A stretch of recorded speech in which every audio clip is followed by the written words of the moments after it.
Hello friends, कैसे आप सब लोग। आप सब लोगों ने कल देखा होगा कि हमने कैसे हवन कंप्लीट किया था हमारे घर का। हवन होते ही सब लोग नीचे चले गए थे क्योंकि हाइट ही रखी थी हमने, और मैं हो गई थी बिजी अपनी फ्रेंड के साथ जो टाइम पे आ गई थी तैयारी करवाने गुरुजी के सत्संग की। 1 घंटे का सत्संग का प्रोग्राम था हमारा 5:30 to 6:30 का, और मैं इतनी स्ट्रेस में थी कि कैसे होगा कैसे होगा। पर प्रियंका आ गई थी और प्रिंसी ने भी सारी हेल्प कर दी। वो लोग गुरुजी को फॉलो नहीं करते, पर हाँ, रेस्पेक्ट सबके लिए है। तो इतने प्यार से उन्होंने सारी तैयारियां कर दी। मैंने तरन को ब्लूटूथ के बारे में समझाया कि आपको प्ले करने हैं, और मैं घर भाग गई 15 मिनट के अंदर। आप सोचिए, लहंगा गहना सब पहन के जाके चेंज करके फटाफट में आ गई, और फिर हमने बिल्कुल टाइम पे शुरू किया हमारे गुरुजी का सत्संग। बहुत ही आनंद मिला, बहुत ही अच्छा लगा। बहुत सिंपल तरीके से हमने किया, ज़्यादा कुछ नहीं। बस वही है कि यही मान के बैठे हैं कि गुरुजी हमारे भाव देखे और समझे कि हम उनसे कितना प्यार करते हैं। दोस्त तो हम सबके पास होते हैं, लेकिन जो टाइम पे काम आए ना, वही सच्चा दोस्त होता है। मैंने लास्ट मोमेंट पे प्रियंका को बोला था कि देखो, मैं मेरे जो एक फ्रेंड है जो मोहाली से आ रहे थे, उनके डैड का ऑपरेशन, वो आ नहीं पा रहे। नहीं तो वो मेरी संगत आंटी है, वो पूरा हैंडल कर लेती, डेकोर से लेके सारी चीज़ें। तो इस बार अब आपको करना होगा। वो भी थोड़ा सा डर गए कि रजनी मुझे आता नहीं, आप बस बताते रहना। पर इतने अच्छे से उन्होंने, और प्रिंसी को तो बोलने की ज़रूरत ही नहीं पड़ती। प्रिंसी का नंबर आपको पता है मेरे फ़ोन में कैसे सेव है? मेरे दिल की धड़कन मेरी जान प्रिंसी। इन दोनों को तो कुछ बताना ही नहीं पड़ता, आते ही ये लोग अपने आप मोर्चा संभाल लेते हैं। और हाँ, आपको याद है ना, हम लाजपत गए थे शॉपिंग करने के लिए, वहीं से मैं ये ड्रेस लेके आई थी। कैसी लगी? हमने बहुत सिंपल सा रखा था सत्संग, और हमने भोग में गुरुजी को चाय प्रसाद, समोसा प्रसाद और बर्फ़ी प्रसाद लगाया था।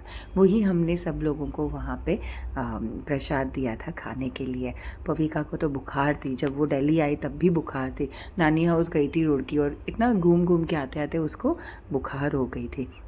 पर फिर भी हमारे बच्चे ने सारे फंक्शंस नियम से सब कुछ अटेंड किए। हमारे पुराने नेबर्स, वो भी सब टाइम पे आ गए थे। मैं बहुत खुश हुई कि सत्संग के लिए सब लोग आके बैठ गए थे। और आपको सर एक चीज़ बताऊं, प्रियंका ने ही भोग लगाया था गुरुजी को चाय का। और जब वो भोग लेके वापस किचन में गई तो इतनी हैरान हुई, भागी भागी मुझे बोली जल्दी आओ जल्दी आओ। जो गुरुजी का चाय प्रसाद था उसमें इतने सारे ओम और इतने सारे त्रिशूल दिखे हमें, और वो इतनी शॉक हुई क्योंकि वो मानती नहीं है गुरुजी को, लेकिन उसके आंखों के सामने ये चमत्कार था। और मैं बहुत खुश हुई, और मैंने उनको बोला ये आपकी ब्लेसिंग है, ये चाय प्रसाद तो आपने ही पीना है। तो 1 घंटे के सत्संग जैसे ही होता है, फिर हम लोग करते हैं हमारी आरती, और फिर मुझे फुल स्पीड में भागना होगा घर, क्योंकि मेकअप के लिए और हेयर स्टाइल के लिए वज़न बैग से लोग थे, वो वेट कर रहे थे कि मैं फटाफट आऊँ और मुझे वो तैयार करे अपनी पार्टी के लिए। और जैन साहब भी बड़े लगन से बैठे हैं गुरुजी के सत्संग में। मतलब जो चीज़ हमें डर लग रही थी हम टाइम पे कर पाएंगे कि नहीं, एक टाइम पे ऐसे लगा कि सत्संग कैंसिल कर देते हैं, बहुत हड़बड़, पर नहीं, बहुत प्यार से बहुत स्मूथली हमारा सत्संग हो गया। मुझे इतनी खुशी मिली कि गुरुजी ने हमें सत्संग करने का मौका बख्शा। इससे बड़ी चीज़ क्या हो सकती है?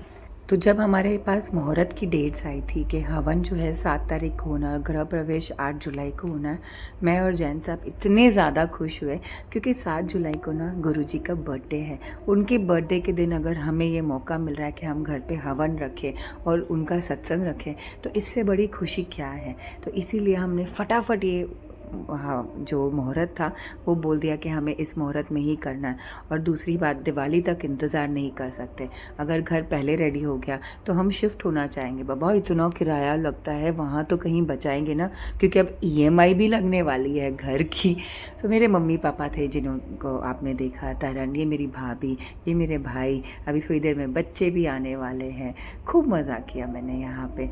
ये मेरे भाई की बड़ी बेटी की शिता, मेरी जान बसती है। और ये छोटू ऋषिता नाम है पर हम इसे प्यार से छोटू बोलते हैं। मेरी देवर देवरानी ये लोग भी बहुत मानते हैं गुरुजी को।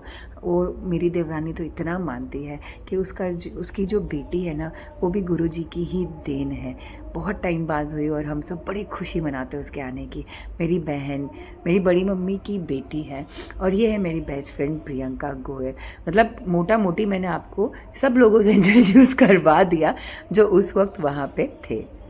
जब चीज़ें अच्छे से हो जाए, बहुत स्मूथली हो जाए तो बहुत खुशी होती है मन में और उस वक्त तो ऐसे था कि गुरुजी शुक्राना। और ये हैं हमारे पुराने नेबर्स अनामिका भाभी और गगन जी। अब ये लोग भी गुड़गांव एक्सप्रेस पे शिफ्ट हो गए हैं और ये लोग भी बहुत मानते हैं गुरुजी को। गुरुजी ने इनको भी अपना जब नया घर ब्लेस किया था तब गगन जी एक्चुअली गुरुजी के चमत्कार को मानने लगे और भाभी पहले से ही मान रहे। हम इकट्ठे जाते थे मंदिर और बहुत इन्जॉय करते थे हमारा ये टाइम।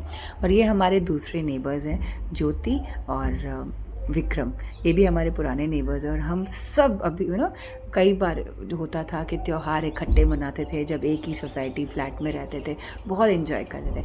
और ये है हमारे रिलेटिव्स कपिल भैया और भाभी, ये लोग गुड़गांव में रहते हैं, संगीत के एज के ही हैं कपिल भैया। बहुत से स्वीट है दोनों, इनके बच्चे भी बहुत प्यारे हैं।